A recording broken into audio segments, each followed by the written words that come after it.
నమస్కారం ఘంటారావానికి స్వాగతం. ముందుగా ప్రధాన అంశాలు. ప్రయాణికుల రద్దీపై రవాణా అధికారులకు సీఎం సూచనలు. అవసరమైతే ప్రైవేటు బస్సుల్లో చేర్చాలని ఆదేశం.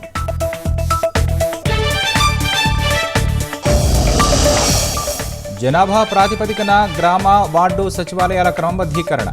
అందుకనుగుణంగా ఉద్యోగుల సర్దుబాటు ఉంటుందన్న చంద్రబాబు. స్థిరాస్తి రంగంలో ఉత్తేజం నింపేలా కూటమి నిర్ణయాలు. భవన నిర్మాణాల కొత్త జీవులపై వ్యాపారుల హర్షం.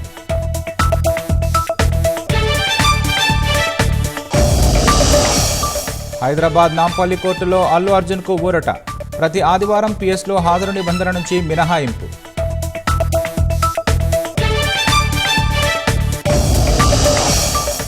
పోటీలో తానే కొనసాగితే ట్రంప్ ఓడేవాడన్న బైడెన్.